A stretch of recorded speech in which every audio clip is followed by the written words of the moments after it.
बिस्मिल्लाहिर्रहमानिर्रहीम। अस्सलाम वालेकुम प्यारे बच्चों। मेरी आज की ये वीडियो मरकब की इकसाम के बारे में है।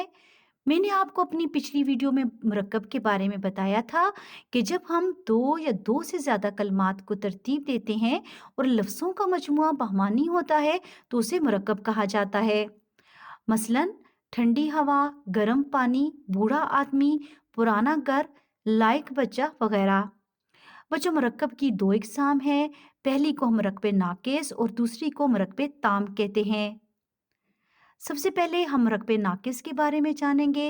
बच्चों, जैसे कि नाम से जाहिर हो रहा है कि नाकिस का मतलब ही ऐसी चीज़ है जिसमें कोई ऐब, नुक्स, कमी या खराबी हो। तो इसलिए मरकब नाकिस से मुराद वो मरकब है जिससे सुनने वाले को पूरा मतलब हासिल ना हो। मसलन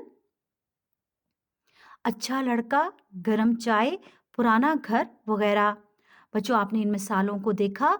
इन मिसालों के ज़रिए हमें पूरी बात की समझ नहीं आ रही। जबकि इसके बरक्स अगर हम मुरकबे ताम को देखें तो ताम का मतलब ही पूरा या मुकम्मल है। इसलिए मुरकबे ताम से मुराद वो मुरक्कब है जिससे सुनने वाले को पूरा मतलब हासिल होता है। मसलन वो अच्छा लड़का है, ये गरम चाय है, मेरा पुराना घर स्कूल के करीब था। प्यारे बच्चों, आपने देखा कि मुरक्बे नाकिस के जरिए की मिसालों के जरिए हमें पूरी बात की समझ नहीं आ रही। मसलन अच्छा लड़का, गरम चाय, पुराना घर। लेकिन जब हमने मुरक्बे ताम की मिसालों को पढ़ा तो हमें पूरी बात की समझ आ गई।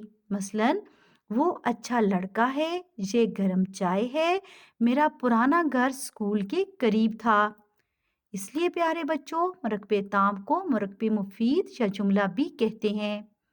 मुझे उम्मीद है कि मेरी इस वीडियो के ज़रिए आपको मुरक्बे नाकिस और मुरक्बे ताम की अच्छे से समझ आ गई होगी कि मुरक्बे नाकिस से मुराद वो मुरक्कब है कि जिससे सुनने वाले को पूरा मतलब हासिल ना हो, जबकि मुरक्बे ताम से मुराद वो मुरक्कब है जिससे सुनने वाले को पूरा मतलब हासिल हो।